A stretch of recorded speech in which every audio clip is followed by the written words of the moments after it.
di Jelantah Forsense itu kita juga mencoba menelusuri lebih dalam atau lebih jauh nih, sebenarnya gimana sih jelantah itu bisa berdampak bagi kesehatan gitu. Nah, ternyata kita melihat dan sharing-sharing dari beberapa orang gitu, mereka mengatakan bahwa sebenarnya salah satu penyebabnya itu adalah penggunaan minyak goreng itu. Jadi karena memang penggunaan minyak goreng udah sering di keluarga mereka, kemudian ternyata mereka menggunakan minyak goreng itu berulang-ulang kali sampai warnanya sudah hitam banget, dan ternyata memang pada usia-usia lanjut mereka terkena kolesterol juga gitu.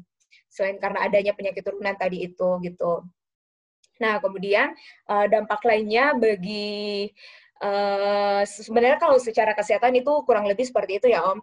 Nah, kalau bagi lingkungan itu, nah ini yang menjadi salah satu concern kita karena berdasarkan dari cerita-cerita maupun pengalaman pribadi kita sebagai komunitas itu, bahwa jelantah itu kalau kita buang ke lingkungan itu bisa memiliki dampak membuat drainase buntu gitu.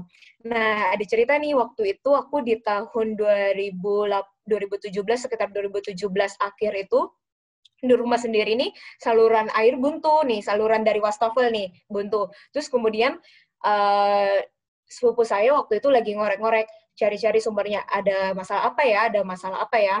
Nah, ternyata setelah dibongkar saluran air dari wastafel itu, oh dilihat nih, wah ternyata banyak banyak jelantah dan banyak gumpalan-gumpalan minyak serta bekas-bekas sisa makanan yang nyangkut. Nah, akhirnya dari situ kita mengatakan itu menjadi salah satu contoh kasus buat kita dan jadi pelajaran buat kita bahwa jelantah itu memang bisa membuat drainase buntu seperti itu. Nah, waktu itu juga sempat booming di Samarinda.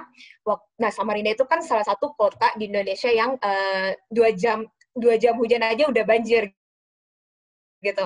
Nah, memang Samarinda itu terkenal dengan banjirnya seperti itu. Nah, ceritanya waktu itu lagi banjir, terus masyarakat terutama muda-mudi, jadi ada salah satu komunitas masyarakat pemuda di Samarinda itu melakukan pembersihan saluran air drainase, terus parit-parit dibersihkan.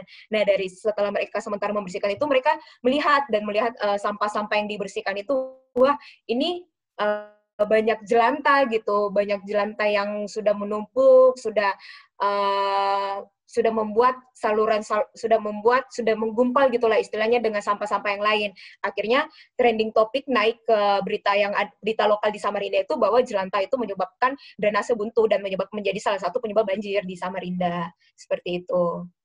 Oke, luar biasa ya penjelasannya. Jadi memang jelantah itu bisa dalam kondisi tertentu kemudian beremulsi dan bisa ketika dibuang sembarangan dan itu masuk ke dalam saluran air dapat menghambat air.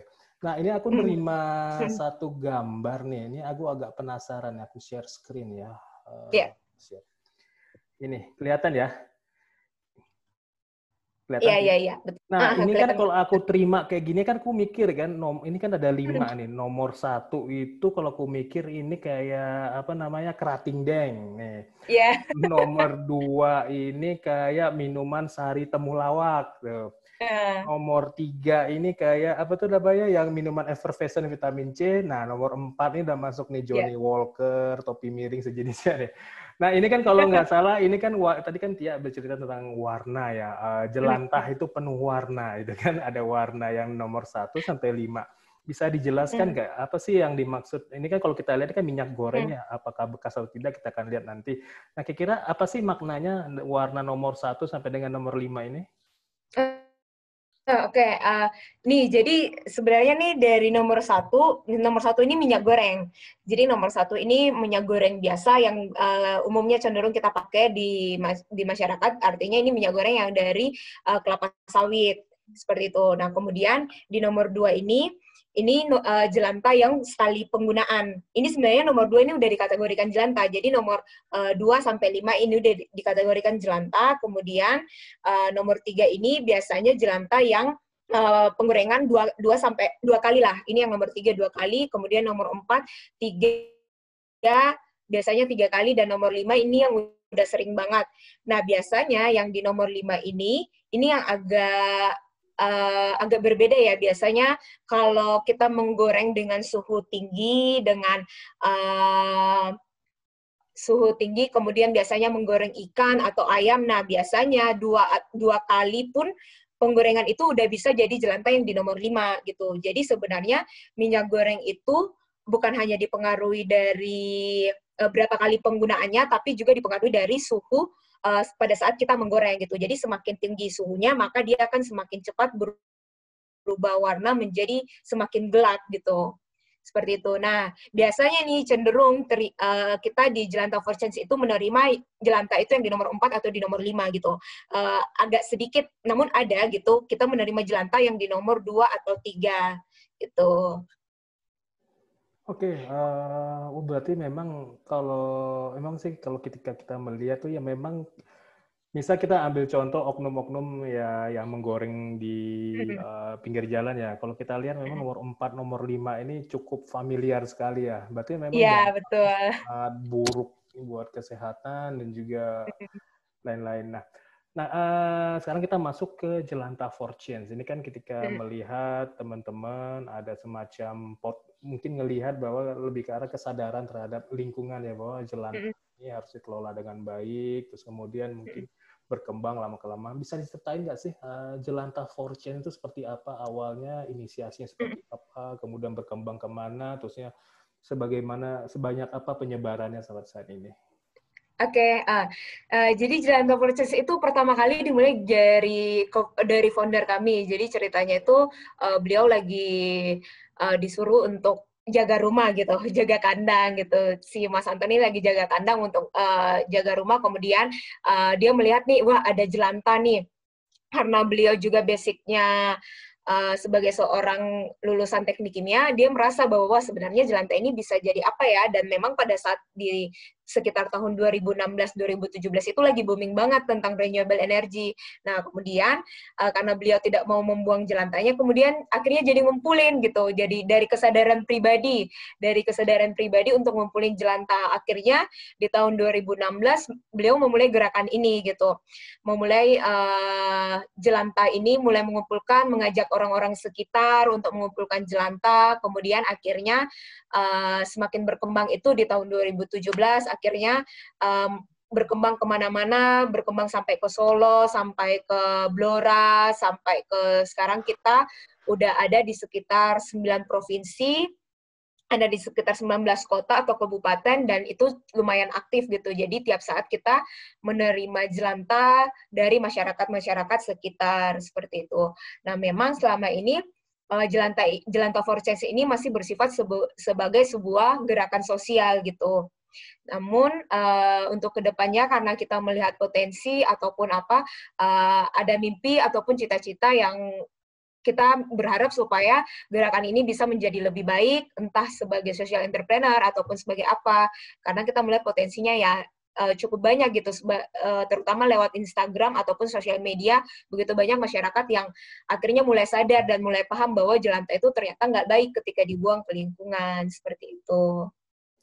Itu tadi kan Tia ngomong penyebaran sudah banyak provinsi. Itu gimana sih maksudnya mengajak teman-teman yang mungkin ketika melihat, aduh, awalnya kan pasti gerakan sosial ya, gerakan yang mungkin lebih nirlaba ya. Itu bagaimana sih ngajak teman-teman yang ada di luar Kaltim mungkin ya.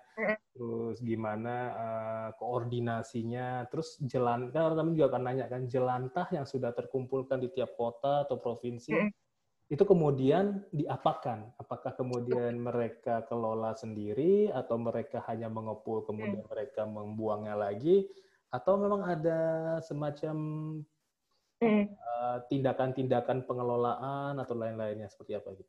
Oke, jadi gimana mengajak orang itu sebenarnya pertama dari kesadaran ya. Jadi beberapa orang itu akhirnya japri ke kita di awal-awal itu, saya pengen dong memulai gerakan Jelantah for Change ini di kota saya. Saya pengen mengajak orang-orang sekitar saya, bagaimana saya bisa menginisiasi atau memulai ini. Nah, kemudian dari kesadaran pribadi itu akhirnya kita mengedukasi mereka lewat telepon, lewat chat, lewat WA, bertukar pengalaman, bertukar cerita bahwa oh begini loh mau mulai kegiatan kita, begini loh mau mulai Jelantah for Change di kota kita, dan yang perlu kita tanamkan dan kita bawa ke masyarakat itu bahwa kita itu mengedukasi, yang perlu kita menyadarkan masyarakat bahwa jelantah itu sebagai sebuah limbah memiliki dampak yang buruk kepada kesehatan kita maupun kepada lingkungan, seperti itu. Bukan dengan mengejar target, bukan dengan mengejar volume yang akan dikumpulkan, tapi dengan membangkitkan kesadaran masyarakat, seperti itu. Nah, kemudian jelantah itu bisa dijadikan apa? Saat ini sebenarnya banyak inovasi, Om. Di Jelantah for Change sendiri, kalau tanya produk kita, maksudnya produk yang bisa dihasilkan dari jelantah itu dibagi 3. Pertama jadi biodiesel, kemudian jadi sabun, dan kemudian jadi lilin. Seperti itu. Nah, kalau yang jadi biodiesel ini, kita di Jelantah for Change juga masih menyerahkan kepada pihak ketiga atau third party gitu. Nah, disinilah perannya Jelantah for Change untuk memastikan bahwa pihak ketiga itu mengelolanya secara baik dan benar. Mengelolanya itu dalam artian kita menelusuri sampai ke hilirnya bahwa itu akan benar-benar dikelola atau diekspor untuk menjadi biodiesel gitu. Karena sebenarnya berdasarkan dari pengalaman-pengalaman kita juga banyak nih yang bilang, oh iya ini dikelola jadi biodiesel, tapi ketika ditelusuri lebih lanjut atau dimintain datanya atau kita telusuri, mereka nggak berani buka datanya. Nah, biasanya kalau yang sudah seperti itu, kita cut, maksudnya kita tidak mau membuka jalur untuk bukan untuk bekerja sama, atau kita tidak mau menyerahkan jelantah kita ke mereka gitu. Jadi kita maunya, kita tahu gitu, kita benar-benar memahami bahwa oh ini akan jadi biodiesel gitu, dan memang kita udah paham gitu, paham skemanya akan kemana, dan kalaupun itu diekspor keluar, itu kita tahu nih negara-negaranya dan kita tahu ke perusahaan mana gitu. Terus kemudian selain jadi biodiesel ada juga jadi lilin dan jadi sabun gitu. Nah, ini yang menjadi menarik di Jelantah for Change karena seringkali para ibu-ibu atau ya masyarakat awam itu lebih suka nih, aku pengen dong belajar gimana caranya buat sabun atau buat lilin, gimana memanfaatkan limbah gitu. Terutama kan masyarakat rumah tangga itu mereka lebih pengen nih supaya limbahnya itu dihasilin sendiri, limbah yang dihasilin sendiri itu bisa bermanfaat lagi. Nah, kalau jadi sabun itu sejauh ini memang kita belum punya hasil penelitian. Itu bisa jadi sabun yang bisa dipakai untuk mandi atau apa. Jadi kita belum merekomendasikan untuk dipakai mandi, tapi lebih kepada sabun untuk dipakai cuci kain-kain kotor seperti itu. Dan memang aku pribadi pun udah pernah coba nih buat sabun dari jelantah, dan itu busanya banyak banget gitu. Dan memang lemak-lemak, maksudnya bekas-bekas minyak atau bekas menggoreng itu pun bersih dengan sabun jelantah itu. Nah, yang terakhir itu jadi lilin. Nah, jadi lilin pun inovasinya terutama di daerah Bali ya. Di daerah Bali kan memang kita tahu banyak kuliner tuh, banyak restoran-restoran. Nah, biasanya itu kan kalau ke Bali itu kita bisa perhatikan bahwa orang suka dinner di pinggir pantai gitu, terus pakai ya kayak candlelight dinner gitu, Om. Jadi lilin itu biasanya di Bali itu umumnya lilin itu dari jelantah itu gitu. Jadi memang ada salah satu pemain, maksudnya salah satu rekan kami juga di Bali yang udah menghasilkan lilin dari jelantah itu. Seperti itu. Oke, menarik banget. Sebelum kita bahas lebih lanjut, tadi ada yang ngomongin biodiesel, ada sabun tapi bukan buat mandi, dan juga ada lilin ya. Kita menyapa dulu, ada beberapa teman yang sudah bergabung. Ada Mas Anton, ya Mas Anton. Sorry Mas Anton, saya mute. Ini kebetulan kita protokolnya kita memute video dan juga memute mikrofon dan video. Ada Mas Anton, terus juga ada teman-teman dari Jalar, ada Mbak Amel, ada Mas Adit, Mbak Ica, terus juga teman-teman seperjuangan kita, ada Mas Ahyat, terus Mbak Ria, Mbak Lucy, dan kawan-kawan lainnya. Teman-teman yang ingin bertanya, kita buka di chat.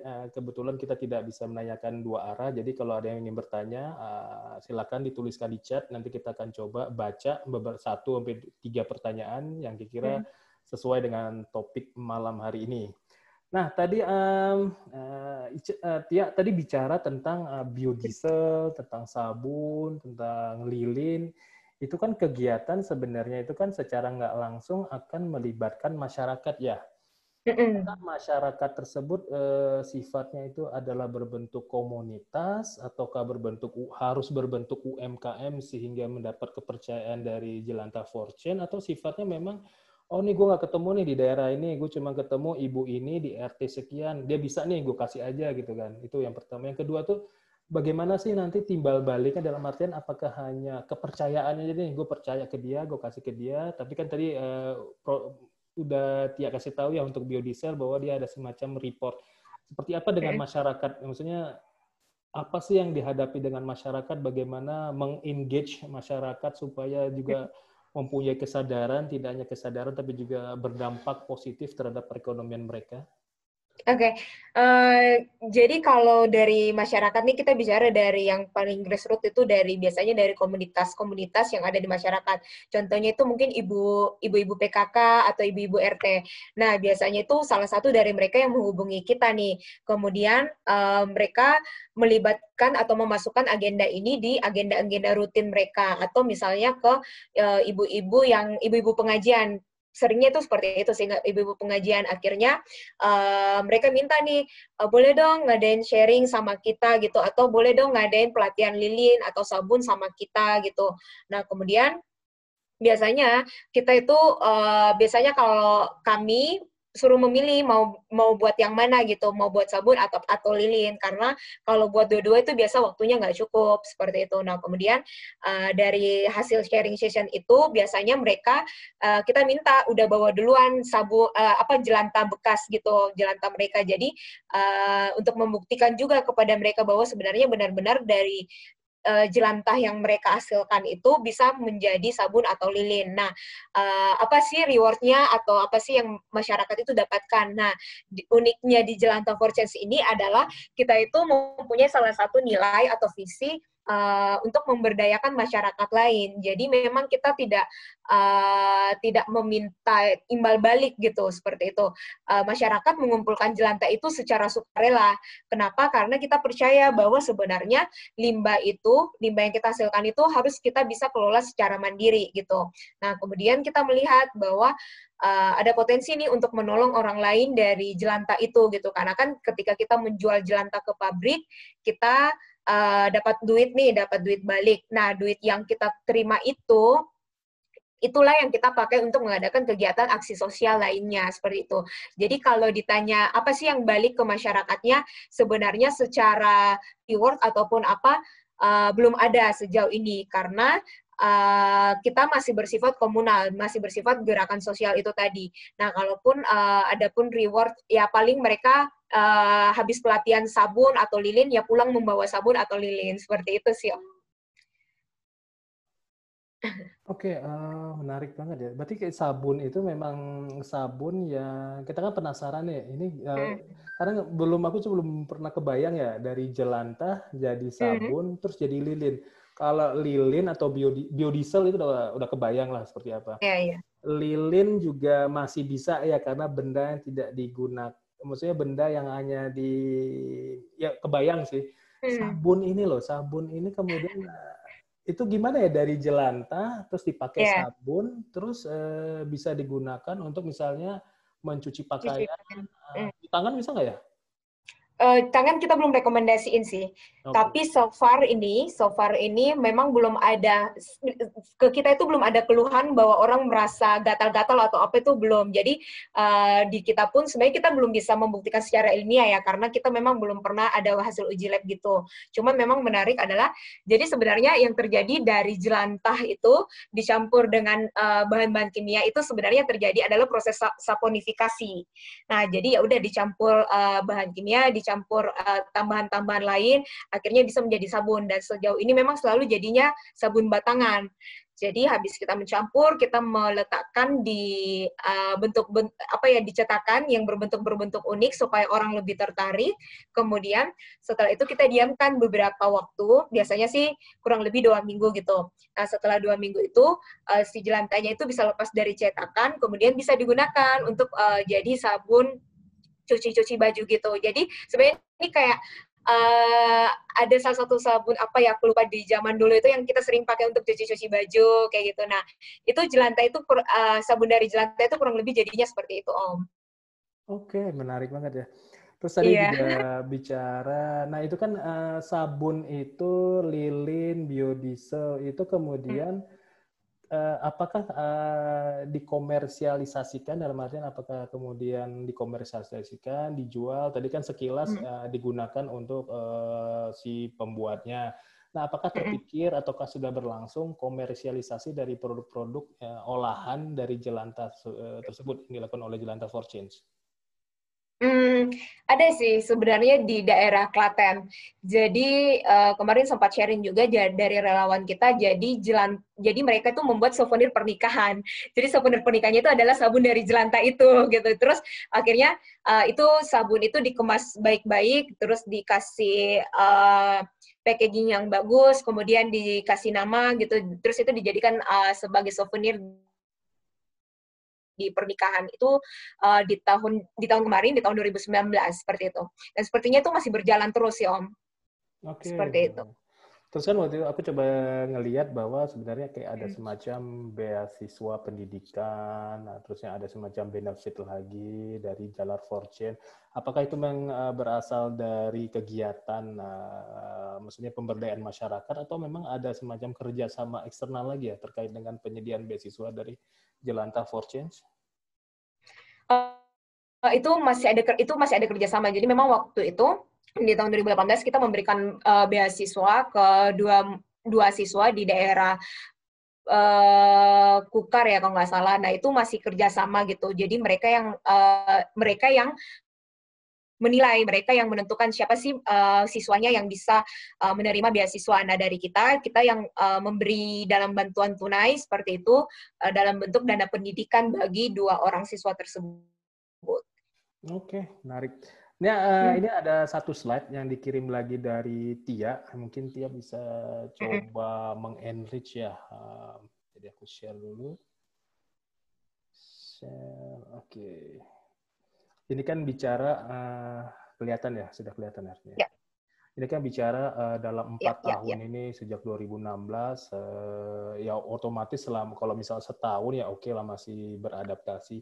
Tapi kan sudah 4 tahun ya, harusnya udah jauh lebih established Jelantah for Change, impact-nya juga buat masyarakat, social engagement-nya juga sudah tinggi. Ini kan ada beberapa angka di sini. Bisa nggak kita tahu nih, ini kan angka yang sangat menarik ya, yang cukup menginspirasi dari rekan-rekan yang peserta hari ini. Bisa coba diterangkan nggak, Tia?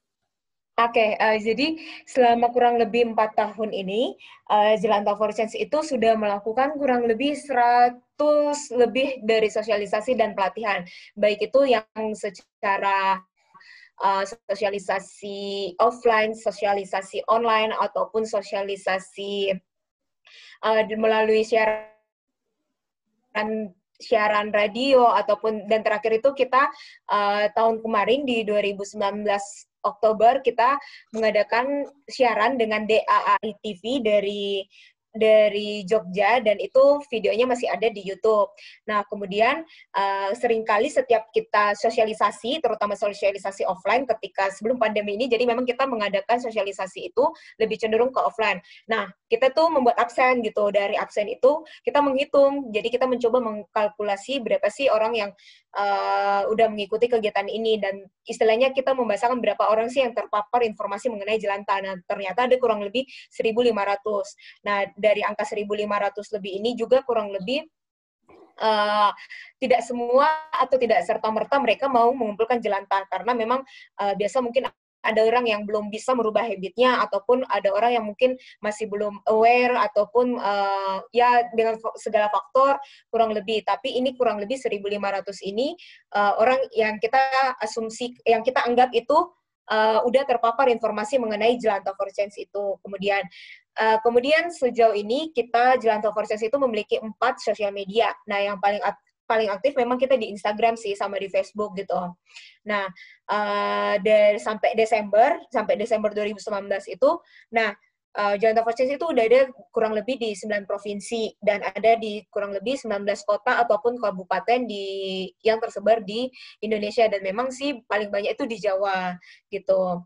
Nah, sampai di Desember 2019 itu kurang lebih jelantah yang udah terkumpul dari seluruh Indonesia dari angka kalkulasi itu kurang lebih 10.000. Dan memang 10.000 itu ya mendominasi untuk pengolahan jadi biodiesel.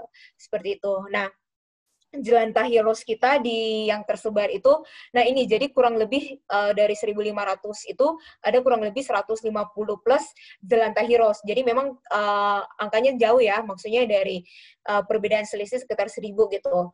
Nah, 150 plus jelantah heroes inilah mereka yang dari terpapar, maksudnya dari pertama kali mendengarkan sosialisasi tentang kita dan sampai hari ini tuh masih rutin ngumpulin jelantahnya.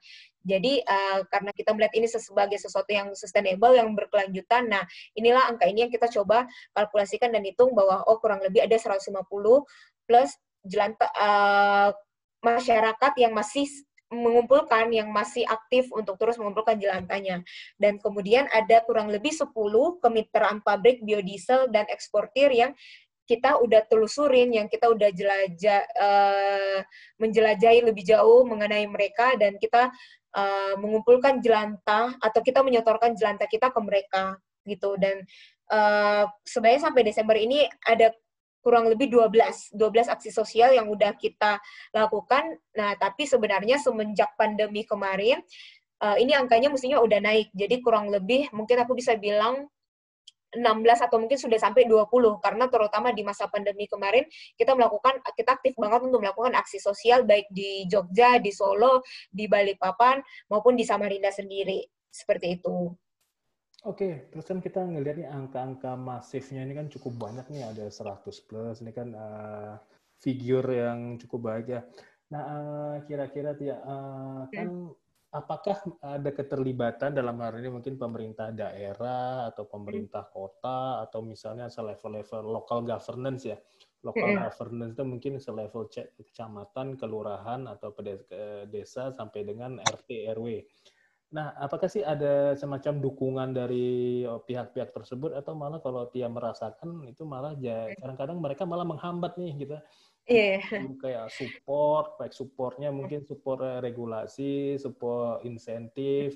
Nah, itu kan Tia itu kan apa sih yang Tia dan teman-teman rasakan ketika berurusan ataupun terkait dengan elemen-elemen baik itu pemerintah di atasnya ataupun yang local governance? Oke.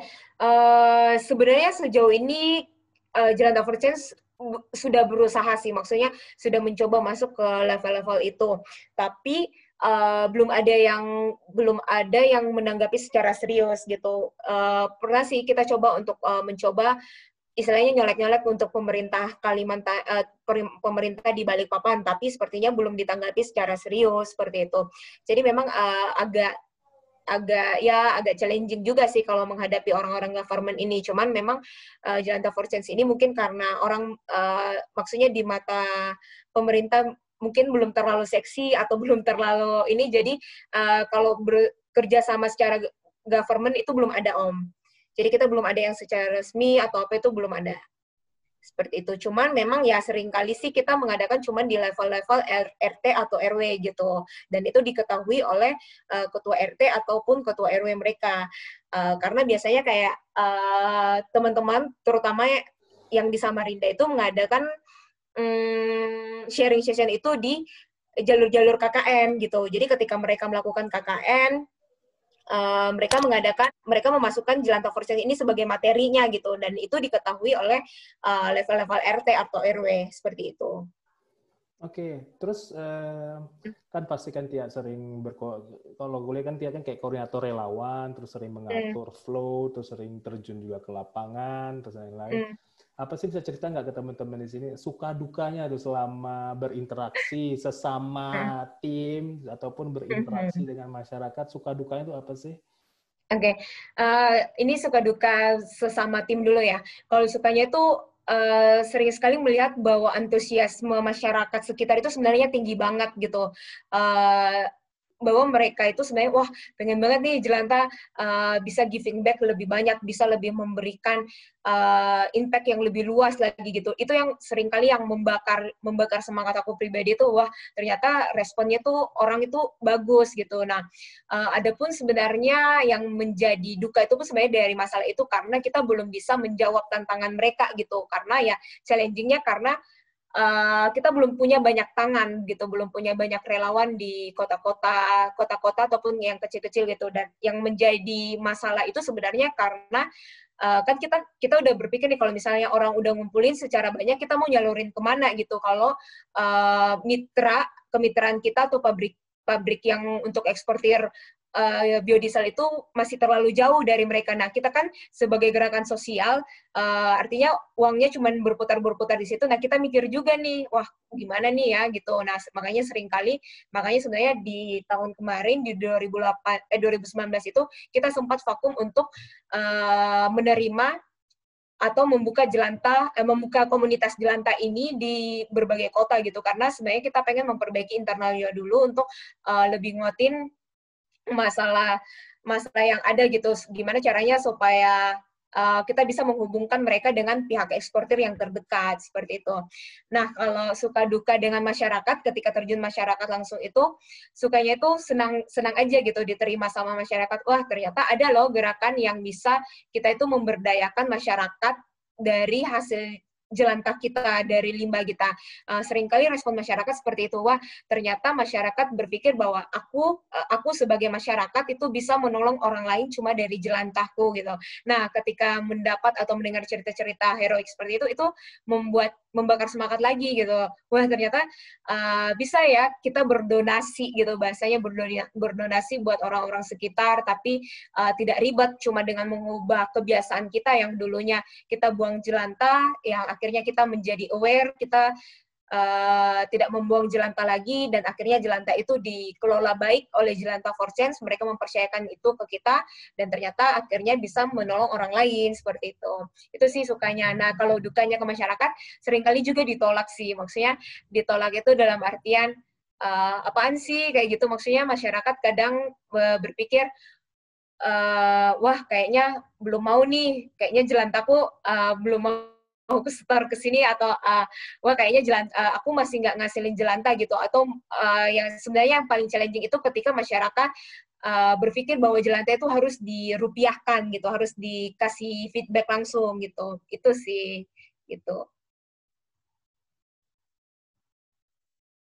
Sorry, kebetulan ada pertanyaan juga terkait tadi ya berbicara tentang kendala suka duka ya, dan itu kan harus mengatur kadang-kadang teman-teman yang berada di berbagai kota. Ada pertanyaan dari Mbak Ica. Saat ini sudah di kota mana saja Jelantah for Change ini istilahnya beroperasi ataupun punya macam Jelantah Heroes. Kemudian biasanya untuk menginisiasi kegiatan di berbagai kota tersebut, kendalanya apa aja? Terus apa yang harus dipersiapkan jika tertarik untuk mengembangkan di kota tempat tinggal? Nah, ini kan mungkin Mbak Ica tuh kan mengembangkan di Palembang ya. Oke, silakan Kia. Oke, Jelantah for Change sejauh ini aktifnya itu paling aktif ya terutama di Balikpapan, di Samarinda, terus kalau di daerah Kalimantan ya Om, Balikpapan, Samarinda, Bontang, Tenggarong, Tarakan, Banjarbaru di Kalimantan Selatan udah ada juga. Nah, kemudian yang masif itu di daerah Jawa Tengah sama di daerah Jakarta, terutama Jabodetabek ya, itu kita kayaknya hampir setiap hari menerima menerima pertanyaan di Jabodetabek di daerah mana aja gitu. Nah, paling aktif itu memang di daerah Jakarta Selatan, Tangerang, terus di daerah Cibubur juga, di Bekasi, di Bogor, di Bandung udah ada. Terus kalau di Jawa Timur itu adanya di Sidoarjo. Kemudian di Jawa Tengah, di Solo, di Semarang, di Blora, di Klaten, di Jogja gitu. Jadi kurang lebih itu lokasi-lokasi Jelantah for Change. Nah, tapi tidak menutup kemungkinan nih Om, kalau misalnya Jelantah for Change, misalnya lagi menghubungi kita nih Jelantah for Change, terus minta dihubungkan dengan relawan lain, walaupun dia tidak tidak berada dalam lingkup Jelantah Forces, tapi dihubungkan, kita akan hubungkan gitu. Nah, kayak cerita teman-teman di Malang, seringkali juga ditanyain, kalau Malang kita setor kemana nih? Nah, sebenarnya kita nggak punya relawan di Malang, tapi kita bisa menghubungkan mereka dengan komunitas atau gerakan sedekah Jelantah Malang gitu. Nah, kurang lebih kalau sedekah Jelantah Malang ya memang kurang lebih seperti kita juga sih, seperti itu. Oke, menarik. Kalau di Samboja kan ada Mas Anton ya sebagai di kota Samboja itu kan. Oke, menarik ini. Ini kan kayaknya ada penerimaan berbeda, penerimaan masyarakat tuh berbeda-beda ya. Kalau di Jakarta bisa dibilang lebih proaktif, tapi di daerah lain mungkin berbeda. Kira-kira ada kaitannya nggak sih dengan apakah memang karakter berbeda ataukah memang tipikal bagaimana kita memaparkan ke mereka atau bagaimana kita melakukan edukasi publik? Apakah ada trik-trik khusus mungkin yang dilakukan oleh teman-teman di Jakarta bagaimana mereka mengedukasi publik mengenai Jelantah sendiri ataukah ada trik-trik lain ya yang bisa istilahnya menggambarkan kenapa masyarakat di Jakarta tuh lebih proaktif untuk pengumpulan Jelantah ini? Oke.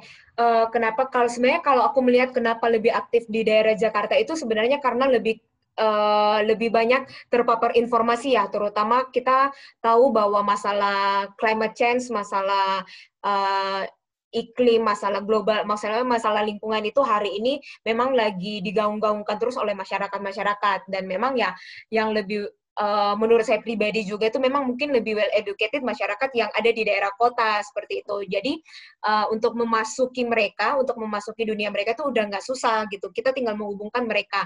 Nah, lain cerita ketika kita menghadapi masyarakat yang let's see, aku mungkin bisa bilang masyarakat yang ekonomi kelas menengah ke bawah ya.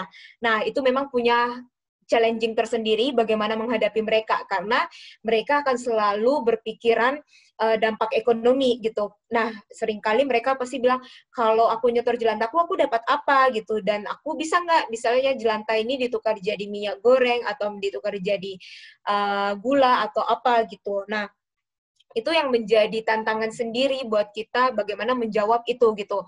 Karena kita yang masihnya bersifat komunal, masih bersifat pengen giving back ke masyarakat, makanya kita masih trial error untuk kondisi itu. Gimana nih kalau misalnya kita menukarkan program, misalnya kita mengadakan program menukarkan jelantah dengan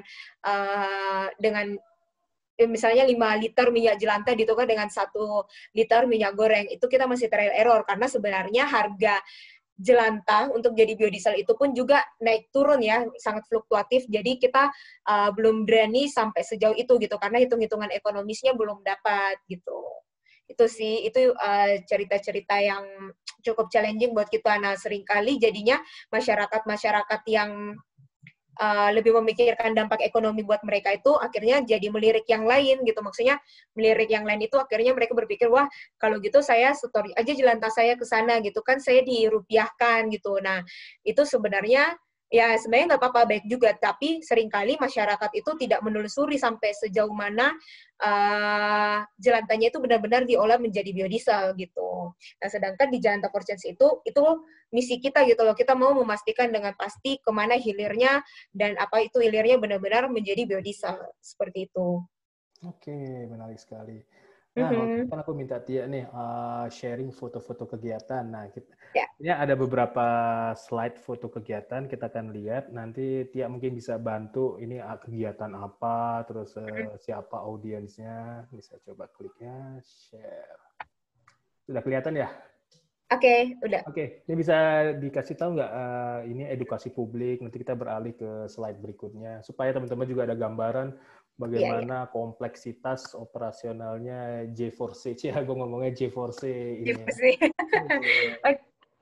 Oke, jadi ini foto-foto ini yang di pojok kiri atas ini foto salah satu relawan kita di Solo waktu melakukan edukasi publik dengan membuat sabun di mall nih, di mall. Jadi memang waktu itu beliau diminta untuk mengadakan sharing tentang jelantah, bagaimana membuat jelantah jadi sabun. Jadi itu memang cukup tertarik masyarakat di Solo itu untuk memang sih cenderung masyarakat itu lebih tertarik untuk pelatihan-pelatihan sabun seperti itu.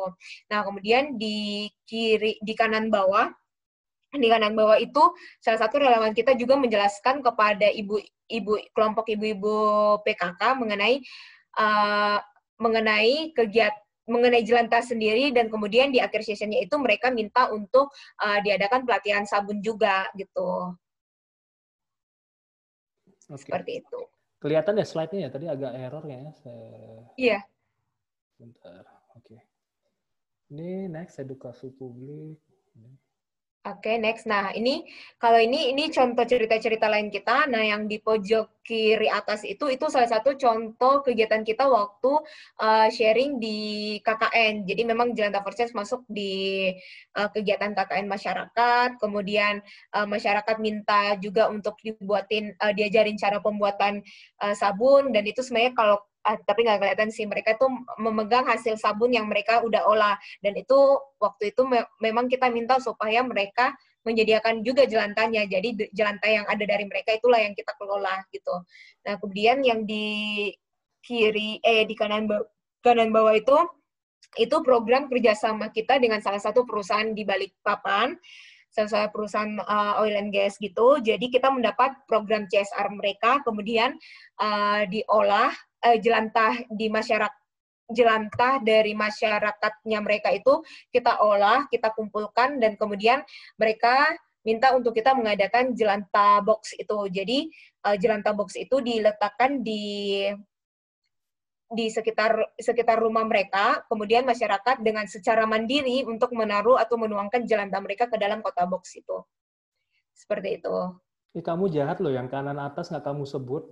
Oh, itu kanan atas itu founder kita Pak Anton waktu menjelaskan tentang jelantah itu di salah satu seminar yang diadakan perusahaan oil and gas juga di Samarinda sih itu tahun 2018 akhir gitu. Itu kalau KKN itu, aku penasaran KKN itu maksudnya apakah J4C itu meng-approach pihak universitasnya, pihak Unmulnya, FT Unmul, ataukah memang mahasiswanya itu memang berinisiatif nyari topik ke J4C, terus kemudian diajukan ke kampus? Jadi mahasiswanya yang berinisiasi. Jadi mahasiswa yang berinisiasi cari, oh ini nih tentang jelantah nih, bagus nih, karena kan benar-benar kayak masyarakat banget gitu. Seringkali aku dapat feedback dari mereka tuh, mereka merasa bahwa mengedukasi masyarakat tentang jelantah yang setiap hari mereka hasilkan itu kayaknya bagus banget. Akhirnya mereka masukin itu di proposal KKN mereka, dan mereka masukin ke kampus dan di-approve oleh dosen, kemudian mereka jalankan. Gitu. Oke. Itu jurusan apa itu ya? Yang ini kebetulan kemarin anak-anak dari teknik industri, kerjasama antara teknik industri, teknik lingkungan, sama teknik kimia. Jadi memang kalau di Unmul itu KKN itu memang bergabung sesama teknik gitu Om. Agak spesial sih kalau tekniknya Unmul itu. Jadi mereka tidak mengikuti KKN-nya Unmul, tapi mereka mengadakan KKN di universitas sendiri gitu. Oh, gitu sih Om. Menarik. Jadi itu gabungan 3 prodi gitu. Iya. Lumayan deh, soalnya kita mikir itu kadang-kadang kan ada beberapa perguruan tinggi atau jurusan yang mungkin agak-agak gengsi ya, maksudnya kalau nggak KKN di perusahaan gede kayaknya kurang oke gitu kan. Iya. Cukup baik, dalam artian kan memang harus melatih kepekaan. Jiwa tridharma perguruan tinggi. Perguruan tinggi, ya betul. Nah, ini apa? Nah, ini saya penasaran tadi kan, pelatihan membuat sabun. Saya pikir tadi kalau pas nggak ada title ada bikin puding, ternyata bikin sabun gitu. Bikin Saya sabun. ceritakan nggak ini seperti apa ini proses sabonifikasinya? Nah, jadi ini pelatihan membuat sabun kita di beberapa kota nih. Ada yang dari Jakarta, ada yang di Blora, banyak sih ini kayaknya macam-macam. Nah, ini contoh-contoh sabunnya. Jadi, simpelnya sederhana sih. Sebenarnya pelatihan membuat sabun dari jelantah itu udah banyak di YouTube. Cuma seringkali masyarakat udah pengen langsung praktek gitu. Jadi ini contohnya. Jadi itu sebenarnya adalah campuran dari jelantah, ditambah air, ditambah bahan kimianya NaOH. NaOH itu gampang banget, kita tinggal beli di toko bangunan, cari bilang aja soda api gitu, kemudian dengan resep tertentu kita gabung, terus proses pengadukan, kemudian dicetak. Dicetaknya itu supaya menarik nih Om, jadi kita sediakan bentuk-bentuk seperti ini. Seperti itu. Nah, hasilnya ini, contoh hasilnya ini nih yang di bawah. Itu ada kriteria nggak? Maksudnya yang jelantah warna apa? Maksudnya apa yang warna tadi minuman energi atau jelantah minuman Johnny Walker gitu, yang mana itu? Jelantahnya itu yang paling bagus itu di nomor 2 atau 3. Oh, yang itu ya, jelantah gitu. Yang ya, betul. Itu nomor 2 itu sari temulawak ya. Sari temulawak tadi. Nah, itu yang bagus itu di sari temulawak itu. Nah, kalau yang pokoknya kalau udah nomor 4 atau 5 itu lebih cocok untuk jadi biodiesel. Kalau untuk jadi sabun atau lilin itu paling pas di nomor 2 3 lah. Iya. Ini kayaknya cocok kalau memang pasarnya itu yang gambar muka. Jadi memang ya foto gambar muka itu memang harus dicari cara seperti apa. Itu kayak keren banget gitu kan, yang gambar muka seperti itu. Gambar muka. Next-nya adalah, nah ini sama ya, masih ya, membuat sabun. sama. Ini daerah mana ini ya? Ini di Balikpapan Om. Jadi ini di salah satu TK Sekar Pelangi. Jadi TK Sekar Pelangi itu kayak sekolah merdeka belajar gitu. Nah, terus salah satunya itu memang mereka punya program adalah mengajak anak-anak didiknya itu untuk sadar dan peduli tentang lingkungan. Nah, akhirnya mereka ngadain program ini, program pembuatan sabun dari jelantah, tapi sambil panggil orang tuanya. Karena kan bermain dengan bahan kimia tuh, bahan kimianya ya soda api itu, agak takut kalau anak-anak kan biasanya mungkin anak-anak lebih lincah gitu gerakannya, jadi kita ngajak orang tuanya gitu untuk mengadakan pelatihan sabun ini. Oke. Nah ini kan menarik ya, kalau aku lihat ini kan pakai masker, berarti ini saat pandemi COVID. Apa sih impact, ini sembari kita ngobrol, impact dari COVID ini terhadap operasional G4C, ataukah malah memang karena COVID ini cukup menghambat, ataukah memang karena COVID ini sendiri malah membuka ruang dalam artian lebih banyak bisa melakukan training, lebih banyak yang masyarakat bisa diberdayakan, seperti apa itu ya? Kalau dampak COVID nih lumayan sih Om. Maksudnya ada perubahan bagi komunitas kita. Salah satunya itu kita jadi lebih banyak untuk mengadakan sharing session online gitu. Jadi lebih banyak encourage ke masyarakat itu secara online.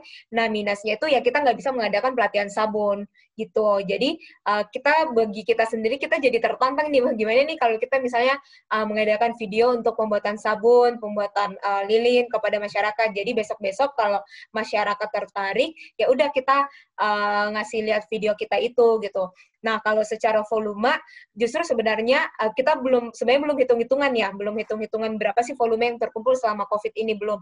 Cuma ada cerita itu kayaknya semakin meningkat gitu, karena mungkin masyarakat yang lebih banyak stay di rumah, stay at home gitu, jadi ya otomatis aktivitas menggoreng, aktivitas di rumah lebih banyak, jadi mereka lebih tertarik sih. Dan itu menjadikan efek volume itu lebih naik gitu. Iya, menarik. Ini selanjutnya, ini tadi ya, siaran radio, ini di mana ya? Yang mana nih Om? Yang itu di Solo. Yang di pojok kiri itu di Solo, terus yang di kanan itu di Semarang. Yang di bawah itu aku lupa itu di mana, tapi yang paling bawah itu KPFM Balikpapan. Oke. Nah, ya. Iya. KPFM Balikpapan, terus yang di kanan itu yang siaran TV di DAI TV di Jogja. Itu bersama relawan di Jogja. Wow. Jadi memang waktu itu DAI TV punya salah satu program tentang ya kalau nggak salah edukasi masyarakat gitu, terus mereka akhirnya ketemu Jelantah for Change dan mereka mau meliput Jelantah for Change, seperti itu. Oke, terus ini aku penasaran tadi bicara tentang Jelantah Box. Ini Jelantah Box itu cara masukinnya itu seperti apa ya? Maksudnya apakah dia bawa botol dituangin? Karena kalau aku mikir kan orang-orang usil kan banyak ya. Jadi kalau dicampur lah sama air putih, apa gitu kan. Itu gimana konsep Jelantah Box ini? Oke, jadi Jelantah Box ini memang sepertinya masih manual ya. Masih manual banget. Jadi ini ada ada corong di dalamnya, dan di dalam box ini ukuran jerigen, ada jerigen untuk menampungnya itu, dan jerigennya ukuran 18 liter gitu. Jadi masyarakat tinggal menuangkan nih wadahnya gitu, menuangkan jelantahnya dari wadahnya, kemudian nanti kan masyarakat bisa membawa kembali wadahnya itu, kemudian jelantahnya dibuang ke situ, kemudian kalau full kita yang mengambil. Jadi kita sebagai relawan yang mengangkat gitu loh, mengangkat. Nah, sekarang ini agak challenging, ini jadi tantangan kita sendiri sih, gimana sih mengetahui kalau jelantah kita udah full gitu. Memang sih secara ini masih manual, kita harus ngontrol atau ngecekin tiap sebulan atau 2 bulan gitu. Jadi kalau udah full baru kita tukar lagi jerigen yang ada di dalamnya gitu. Oh, ya makanya pantas nih kalau ketemu Tia kok agak-agak berotot ya, mungkin karena sering sih angkat-angkat gitu. Karena sering angkat-angkat jelantah, iya, Om. Iya. Itu berapa hari ya biasanya bakal penuh, atau ke seminggu, sebulan? Tergantung masyarakatnya gitu. Kalau pengalaman aku tuh paling enggak 2 bulan 3 bulan itu udah harus ganti. Udah harus ganti jerigen ya. Iya, clear. Ini selanjutnya ada, ini penerimaan jelantah ini. Ini seperti ya, ini penerimaan jelantah. Ini kurang lebih kayak gini kalau kita menerima jelantah. Jadi biasa memang masyarakat itu memanfaatkan botol-botol bekas yang ada di rumah mereka untuk menampung jelantahnya. Kemudian botol-botol bekasnya itu ya udah diserahin sama kita. Kemudian kita kumpulin lagi. Terus kalau ditanya kemana tuh, akhirnya itu jadi problem. Itu jadi tantangan baru tersendiri ya buat kita. Wah, ini wadah-wadah bekas ini kemana? Akhirnya kita mencari pengepul botol gitu, pengepul botol bekas untuk kemudian kita kasih ke mereka gitu. Nah, kalau yang kanan atas itu contohnya itu warung yang masih konsisten kerjasama dengan kita di Samarinda. Dia punya warung dan terus ini lumayan aktif, paling enggak sebulan itu kita bisa menjemput dua jerigen ukuran 5 liter ini. Itu tiap bulan tuh. Itu ada reward nggak sih? Maksudnya ketika mereka mengumpulkan, mungkin bukan reward dalam bentuk materi ya, dalam arti apakah reward misalnya warung atau kios tersebut di-endorse, kamu datang ke sini dong. Mungkin hal paling simpel kan moto-moto untuk promosi. Iya. Ada reward, mendapatkan voucher, misalnya jalan-jalan Balikpapan Samboja, pulang pergi. So far belum sih, maksudnya reward itu paling cuman kita mengajak orang. Pernah sih sempat kita lakukan di tahun 2019. Akhirnya kita mencoba mempublish ke akun sosial media kita mana aja warung-warung atau restoran atau pedagang kaki lima yang udah kerjasama dengan kita, dan kita masukin di sosial media kita kayak gitu. Terus kita dengan begitu sebenarnya kita mengedukasi ya masyarakat bahwa ternyata jelantah dari restoran ini tuh dikelola dengan baik oleh Jelantah for Change, seperti itu. Itu yang paling banyak yang diterima dari J4C itu, maksudnya tadi kan ngomong ada masyarakat, kan kalau berdasarkan kumulatif itu yang paling banyak itu misal dalam 1 tahun yang warna apa itu yang paling banyak diterima? Yang paling banyak itu warna 4 atau 5 gitu. Gitu, karena emang biasanya kalau jelantah yang nomor 2 atau 3 itu biasanya relawan di tiap kota itu udah menseleksi. Jadi yang nomor 2, 3 itu udah istilahnya ditempatkan lain untuk dipakai untuk membuat sabun gitu, kayak gitu. Atau misalnya mereka mau mengadakan yang kayak aku cerita tadi, mereka mengadakan pelatihan membuat sabun. Nah, masyarakat kan udah bawa tuh jelantah. Nah, dilihat nih dari jelantah-jelantah yang ada, dilihat yang nomor 2 atau yang nomor 3 itu udah mereka ambil duluan supaya untuk bikin sabun. Nah, jadi akhirnya yang sisa-sisa yang nomor 4, 5 itulah yang terkumpul. Jadi secara kumulatif kita paling banyak menerima nomor 4 atau 5. Oke. Itu selanjutnya. Nah ini yang seru ini. Ini salah satu cara kita menerima jelantah. Ini salah satu jemput bola, jadi menerima jelantah. Jemput bola gitu ya. Bawa bebek, jadi kebetulan. Iya. Jadi bawa bebek gitu ya. Itu adalah Om Anton, rekan seperjuangan di sebelah kanan ini seleb dari Balikpapan. Jadi waktu itu saat pandemi kita kebingungan, ada beberapa yang kita punya di rumah, terus ada beberapa itu juga bingung tuh karena kan biasanya kita store itu ke sekolah anak ya, cuman waktu itu sekolah anak juga close, kita bingung, numpuk, akhirnya kita kontak Tia waktu itu ya, istriku kontak Tia. Iya, betul. Sekali Mas, Tia itu, aduh, nanti saya kontak aja gitu. Ternyata lagi sakit ya. Terus saya kontak Mas Anton datang. Nah ternyata tuh teman-teman yang di sekitar rumah itu jadinya full ke rumah saya semua jadinya, gitu loh kan ya. Oh. Dan itu masih ada 5 jerigen lagi yang mungkin nanti ketika Mas Anton off mungkin bisa mampir-mampir sambil bawa bebek. Ya. Bebek, ya.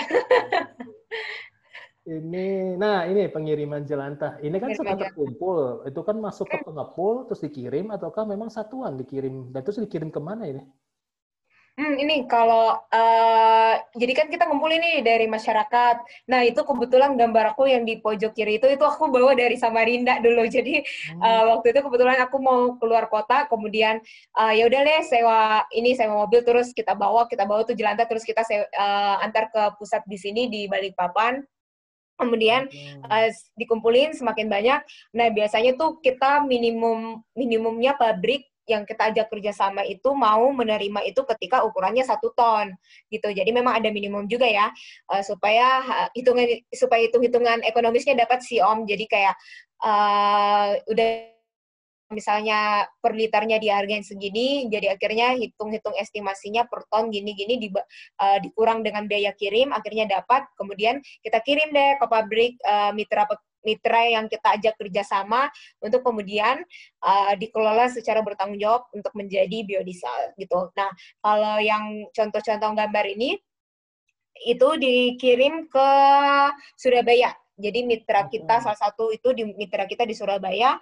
Kalau kalau kiri bawah itu yang kita serahin langsung ke pabrik BUMDes yang ada di Jogja. Gitu. Oke. Menarik. Nah ini kegiatan sosial tadi ya. Ini maksudnya apakah dari keuntungan, terus ada beberapa yang bisa disisihkan, atau seperti apa? Ya? Oh gitu. Jadi di Jelantah Fortune sebenarnya kita berusaha untuk benar-benar pure untuk semua uang hasil penjualan jelantah jadi biodiesel itu untuk kegiatan sosial. Adapun sebenarnya kita bukan mengambil ya, maksudnya kita memanfaatkan untuk operasional. Khususnya kan biasanya masyarakat minta untuk disediakan jerigen. Nah, itu biasa kita pakai untuk operasional seperti itu. Nah, kalau untuk yang lain nggak ada. Jadi memang pure semuanya kita pakai untuk gerakan sosial lainnya gitu, untuk memberdayakan masyarakat sih. Luar biasa. Oke, kita sudah sampai di penghujung acara. Kebetulan kita sudah agak telat, tapi memang sangat menarik ya diskusi sama Tia. Iya. Itu kan sangat bersemangat. Jadi saya sering terlena kalau udah berdiskusi sama Tia. Ini kita baca satu pertanyaan ya dari penonton sekalian. Ini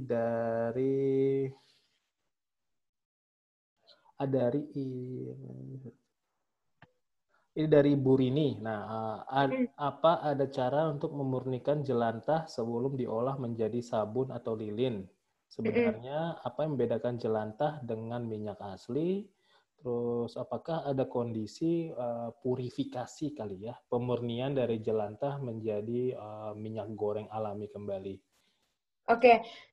Ini pertanyaan yang menarik ya. Inilah yang menjadi dasar yang membedakan jelantah fluorescensi itu dengan ya, bahasanya pengepul gitu. Di luar sana orang biasa menyebutnya pengepul jelantah gitu. Nah, kalau pertama aku jawab dulu yang untuk memurnikan jelantah sebelum diolah menjadi sabun atau lilin. Nah, kalau untuk menjadi lilin nggak ada. Tapi yang untuk menjadi sabun ada caranya. Bisa jadi direndam arang. Jadi misalnya kita mau buat sabun besok, biasanya 3 hari, ya paling maksimal itu 3 hari direndam dengan arang supaya ininya nggak terlalu hitam ya, warnanya tuh nggak terlalu hitam. Itu bisa pakai arang ataupun cara lainnya sebenarnya yang paling penting adalah kita memisahkan jelantah itu dengan benda-benda, maksudnya benda-benda fisik. Iya, pengetornya dengan zat pengetornya. Terutama kan biasanya kalau kita habis goreng-goreng ikan tuh ada kayak tulang ikan. Nah, itu kita hindari banget supaya jangan ada di jelantah yang kita mau olah menjadi sabun seperti itu. Jadi biasanya disaringnya ya udah pakai penyaring biasa aja gitu. Nah, terus pertanyaannya sebenarnya apa yang membedakan jelantah dari minyak aslinya? Yang membedakan jelantah dari minyak aslinya adalah kandungan asam lemak bebasnya gitu. Jadi asam lemak bebas di jelantah itu udah semakin tinggi free fatty acid-nya. Nah, kalau kebetulan aku sempat penelitian waktu kuliah itu, jadi kalau dia semakin hitam jelantah itu semakin tinggi kandungan asam lemak bebasnya. Nah, kandungan asam lemak bebasnya itulah yang membuat kita menjadi penyakit, bisa menjadi kolesterol. Tapi memang mungkin tidak terlihat hari ini gitu, tapi itu bisa menjadi jangka panjang gitu. Nah, ketika jelantah itu dimurnikan secara fisik gitu, dia hanya mengubah bentuknya, hanya mengubah bentuk fisiknya nih. Jadi jelantah dimurnikan misalnya dicampur nasi akik atau apa, ataupun bahan kimia lain untuk menjadikan warnanya menjadi kuning kembali atau menyerupai minyak goreng asli itu bisa, tapi secara fisik, secara kandungan bahan kimia itu tidak mengubah struktur dari minyak goreng sendiri. Jadi dia tidak mengubah strukturnya jelantah, tetap kandungan asam lemak bebasnya itu tinggi dan itulah yang menyebabkan penyakit gitu. Oke, luar biasa sekali. Kebetulan hanya waktu yang memisahkan kita dari sesi yang cukup informatif banget, dan saya mohon maaf banget untuk para peserta, pemirsa yang budiman kalau di TVRI, peserta Zoom hari ini. Kalau misalnya ada pertanyaan-pertanyaan yang belum sempat terjawab, nanti mungkin teman-teman bisa langsung bertanya ke Tia. Kita akan tampilkan kontaknya di sini ya. Share screen. Ini bisa teman-teman bisa langsung komunikasi. Di sini ada websitenya, ada Jelantah for Change, terus ada emailnya jelantahforchange@gmail.com, ada Instagramnya juga Jelantah for Change, terus Facebook dan Twitter juga sama. Ini juga bisa kontak Mas Anton. Kalau kontak Mas Anton jangan lupa bebek Madura atau sambal korek itu kodenya ya. Itu ada yang di Samarinda. Berarti itu diganti ya? Tia ada di Balikpapan sekarang atau masih handle Samarinda? Enggak sih, sebenarnya aku udah di Balikpapan, tapi sering bolak-balik. Dulu sebelum pandemi ini sering bolak-balik. Jadi kayak masih berusaha supaya menyemangati teman-teman yang ada di Samarinda untuk lebih aktif lagi. Gitu sih. Teman-teman apa teman tapi teman gitu ya? Teman-teman adik-adik tingkat gitu. Oh iya, nggak apa-apa. Ya ini yang pengen penasaran tentang GFC, J4C ya, for Change, pengen nanya tadi CSR seperti apa, silakan langsung kontak aja. Saya mengucapkan terima kasih banyak untuk Tia atas sama-sama Mipon. Ngobrolnya. Terima kasih juga untuk para pemirsa. Terus ya terima kasih izin kepada Mas Anton ya, karena waktu itu Mas Anton nanya kenapa bukan saya gitu kan, dari segi umur gitu kan. Kita muda-mudi gitu kan. Ya, ini muda-mudinya. Ya, jadi bercanda. Jadi lebih ke arah memang kita ingin menampilkan yang sosok muda yang inspiratif, bisa memberikan pengalamannya, dan juga ya formatnya seperti ini, kita ngasih foto, ngobrol-ngobrol. Acaranya kan insya Allah kan rutin 2 minggu sekali. Nanti 2 minggu ke depan teman-teman juga bisa ikut serta dengan narasumber lainnya. Mungkin kita akan pindah ke Pulau Jawa, dan mungkin 2 minggu lagi kita akan pindah ke Sulawesi. Kita akan mencari narasumber-narasumber yang inspiratif. Nah, teman-teman yang ingin tahu lebih banyak tentang Jalar, bisa saya coba buka. Yang ingin memberikan masukan, pembicara berikutnya, ataupun ingin bergabung untuk mendapatkan informasi tentang kegiatan Zoominar lainnya, bisa langsung bergabung di Telegram kita di s.id/jalar-inspirasi. Kita juga punya Instagram, belum formally publish, nanti kita akan publish saat ulang tahun Jalar, tanggal 16 Agustus. Jangan lupa kita akan bikin acara yang heboh, tetap stay tune terus di Jalar, Jaringan Alumni Luar Negeri.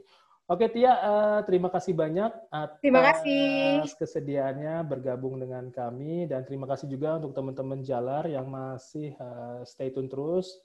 juga teman-teman dari Balikpapan, Samarinda, dan juga Palembang, Jakarta, dan sekitarnya. Kita akan berjumpa 2 minggu ke depan. Terima kasih banyak. Wabillahi taufiq wal hidayah. Wassalamualaikum warahmatullahi wabarakatuh. Waalaikumsalam. Terima kasih Umi, pohon sukses juga buat jalan. Oke, thank you. Thank you.